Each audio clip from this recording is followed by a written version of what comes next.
ભાજપની સંવેદનાઓ મરી ગઈ છે। મોદી સાહેબને કહેવું છે કે સાહેબ તમારે જો પરિવાર હોત ને તો તમને ખબર પડત કે 17 વર્ષનો દીકરો કે દીકરી નીટમાં જે ન કરવાના ધંધા તમે લોકોએ કર્યા અને એ જ્યારે આપઘાત કરે અને એ ઉંબરાની જે હાલત થાય, તમે જીવનમાં ઘણું બધું એચીવ કર્યું છે પણ પરિવારની વેદના, પરિવારની સંવેદના, પરિવારનો પ્રેમ એ તમે ન સમજી શકો। સોનમ વાંગચુક 59 વર્ષનો વ્યક્તિ આજે ભૂખ હડતાલ કરી રહ્યો છે। I request Gen Z, please be united and support Sonam Wangchuk.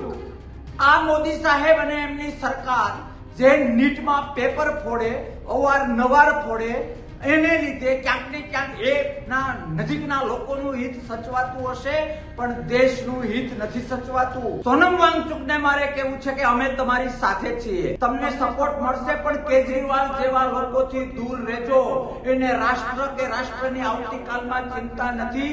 Kejriwal જેવા લોકોને માત્ર પોતાના ચહેરા ચમકાવવા માટે અને પોલિટિકલી માઇલેજ માટે અન્ના વખતે જે કર્યું હતું એ કરવા માટે ફરીથી ચાન્સ એને ન આપતા। ભાજપ ગઈકાલે પણ નહોતું સમજ્યું, આજે પણ નથી સમજી રહ્યું। એક જ વિકલ્પ છે દેશને બચાવવા માટે કે એને હટાવવું પડે।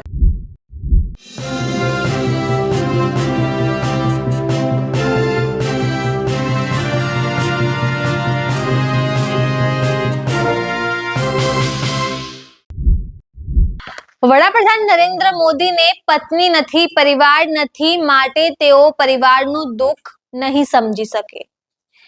ભાજપ મોટી મોટી વાતો કરે છે પણ ભ્રષ્ટાચારીઓને છાવરે પણ છે। હું સોનમ વાંગચુકને સમર્થન આપું છું। આવી વાતો કરી છે કોંગ્રેસ નેતા કરસનદાસ બાપુ ભાદરકાએ।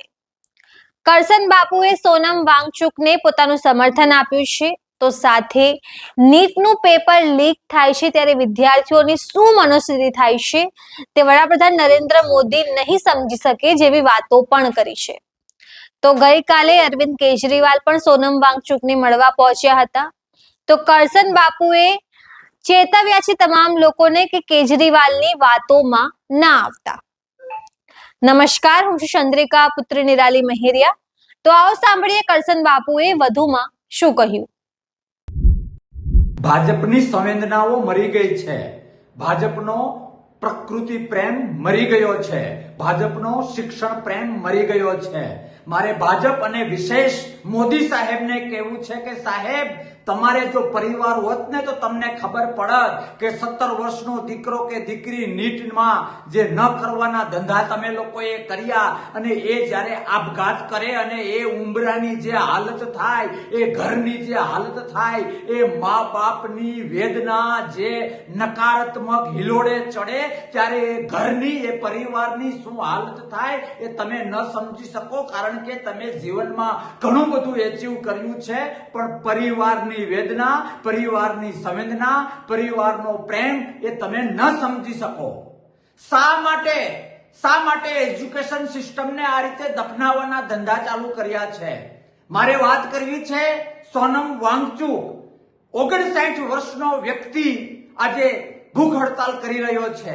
પોતાના કેરિયર માટે નહીં, પૈસા માટે નહીં, ચહેરો ચમકાવવા માટે નહીં, ગ્રોઈંગ જનરેશન માટે અને ગ્રોઈંગ જનરેશનની એજ્યુકેશન ક્વોલિટી માટે। I request Gen Z, please be united and support Sonam Wangchuk. આ મોદી સાહેબ અને એમની સરકાર જે નીટમાં પેપર ફોડે, અવારનવાર ફોડે, એને લીધે ક્યાંક ને ક્યાંક એના નજીકના લોકોનું હિત સચવાતું હશે પણ દેશનું હિત નથી સચવાતું।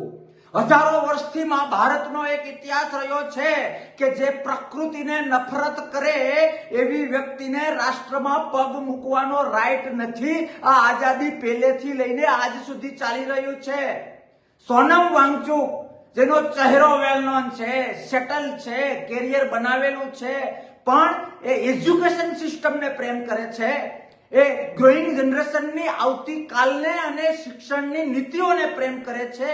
અને એ નીટને લઈને અને નીટના પેપર ફૂટવાથી જે બાળકો, જે દીકરા દીકરીઓએ આત્મહત્યા કરી છે એના પરિવારને ગવર્મેન્ટ તરફથી કંઈક સપોર્ટ મળે એના માટે એ ભૂખ હડતાલ કરે છે.